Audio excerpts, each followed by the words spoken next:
Entrevista coletiva está de volta. Hoje estamos conversando com Pedro Rossi, pesquisador da Unicamp, doutor em economia e especialista no assunto, né? Nada melhor do que conversar com quem entende. Bom, nós deixamos no intervalo anterior a pergunta: por que é que nós estamos importando todo esse problema? Não é um pouco de artificial tudo isso, não? O dólar sobe, a bolsa cai. Até que ponto isso é real, especulativo e por quê? Olha, essa é uma questão extremamente relevante, né? Por que o mundo hoje está extremamente ligado, principalmente do ponto de vista financeiro, tá? O que nós vivemos ao longo das últimas 20 anos, as duas últimas décadas, um processo de globalização financeira. O que é isso exatamente?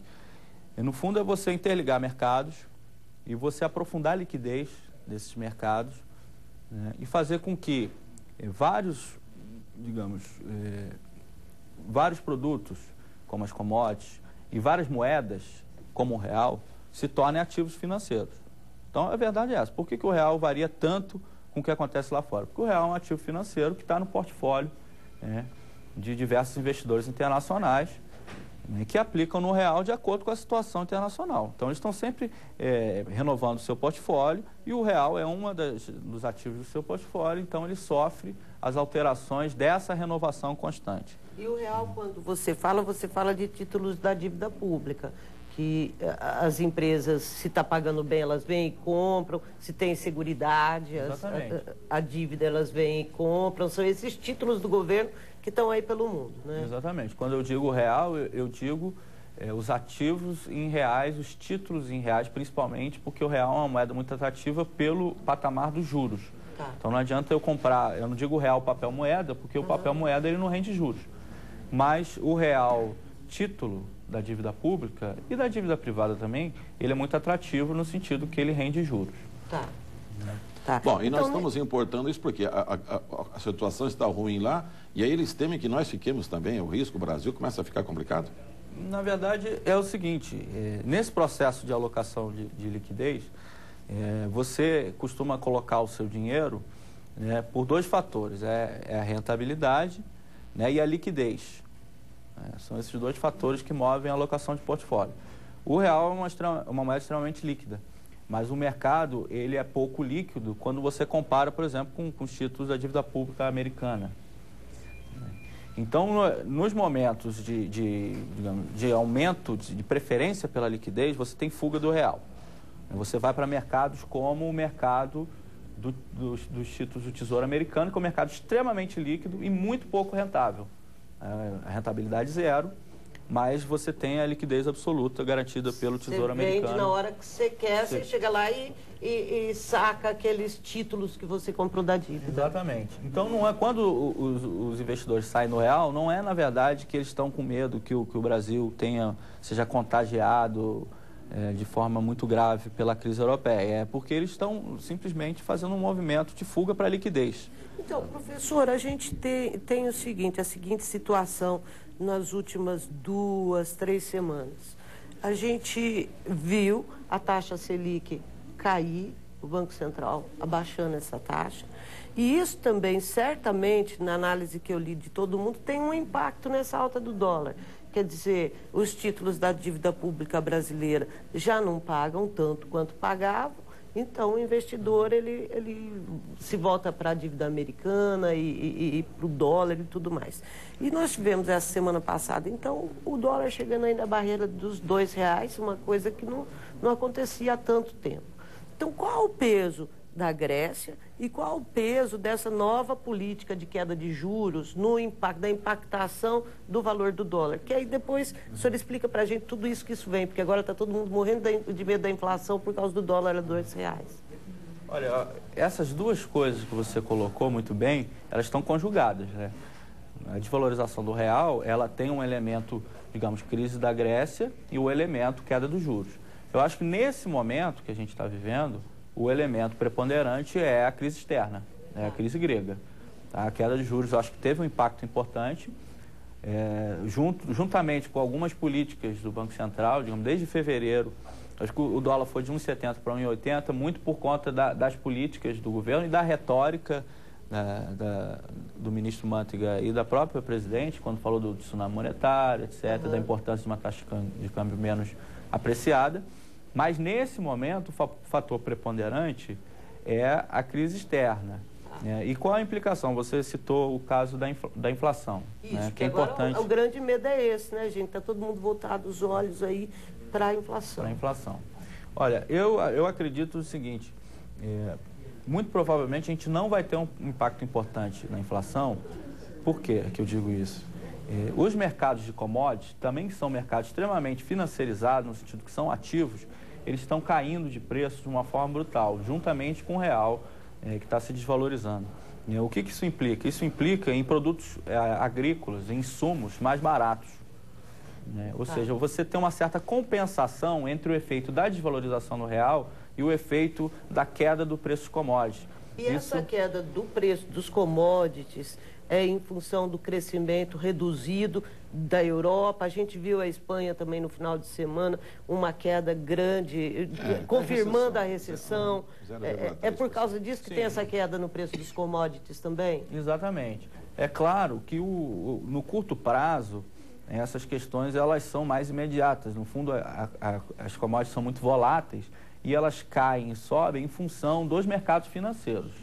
Claro que por trás disso tem elementos de fundamentos econômicos, do crescimento dos países, mas no curto prazo, digamos, os investidores de commodities também estão de olho na Grécia.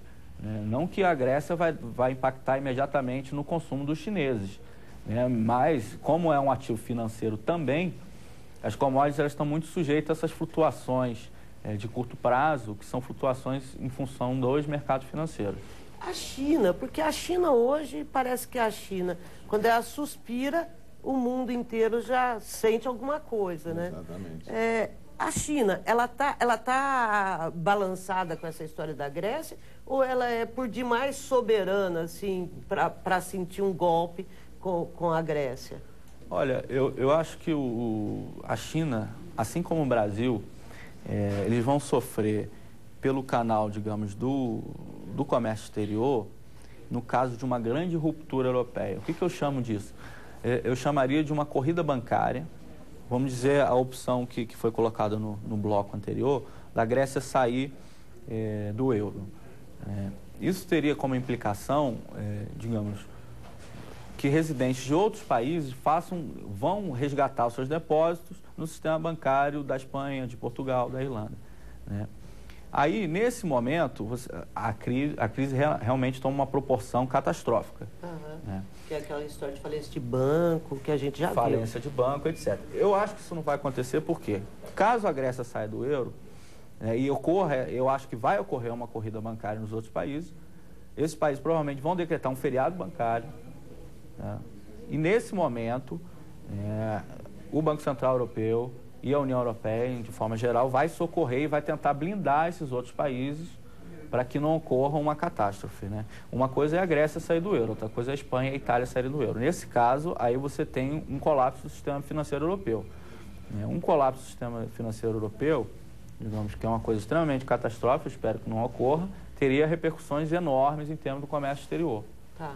Seria você tirar a moeda, que é um elemento fundamental na sociedade moderna, do circuito da renda. Nesse caso, você desconstrói todas as cadeias de relações produtivas e comerciais de um país e você, de certa forma, transforma esse país numa espécie de economia pré-capitalista. Eu estou dizendo aqui, eu estou pintando esse quadro, não estou dizendo que vai acontecer. Espero que não, né? É o que aconteceu, por exemplo, em 1929 e que nós esperamos que não aconteça agora. Mas sabe que pensando um pouquinho aqui como leigo, porque o especialista aqui é o senhor, o fato do Brasil ser um exportador de commodities, nessas horas de crise, sabe que até ajuda um pouco? Porque o cara pode não comprar uma batedeira, um liquidificador, mas ele é comida e precisa comer, Então o Brasil exporta muito frango, muita carne, muita soja, claro, também minério de ferro, mas esses insumos básicos, eles caem menos do que as outras coisas. Então, nessa parte, eu acho que nós estamos até um pouco melhores. Mas eu queria que o senhor fizesse uma avaliação, professor, sobre essas medidas, assim, mais visíveis do governo brasileiro. Primeiro, essa proteção ao real, que fez com que, dentre outros motivos, o dólar chegasse a R$2, essa diminuição de juros nos bancos, a diminuição da taxa Selic. Que avaliação o senhor faz da abrangência dessas medidas que o governo brasileiro tomou? Olha, acho que você citou um conjunto grande de medidas, né? Cada uma delas tem alguma especificidade.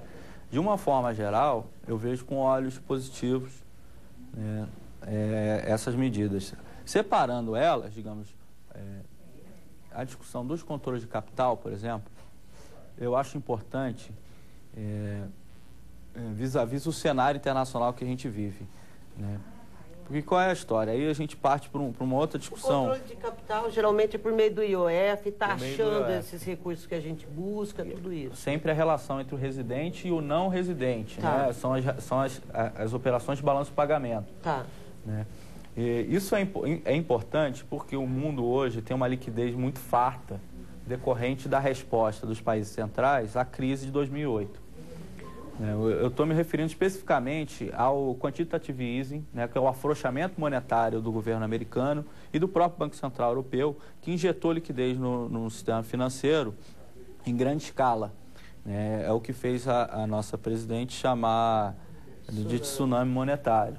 Né? Essa liquidez, né, ela não vem funcionando em termos de reativar a economia desses países, mas ela vaza para outros países, né? E principalmente acaba complicando a exportação nossa, né? E acaba complicando a exportação. Produto caro. Porque essa liquidez entra no Brasil e também compra commodities, os preços dos commodities são muito voláteis em função disso, e acaba apreciando demais o real e prejudicando o nosso sistema produtivo, as nossas exportações e também, digamos, a nossa produção para o mercado interno, que acaba sendo tomada por produtos importados, né? Principalmente chineses. Uhum. Então, eu acho que nesse ponto ela é positiva, nesse momento específico que a gente está vivendo, que é um momento de desordem absoluta no sistema monetário internacional.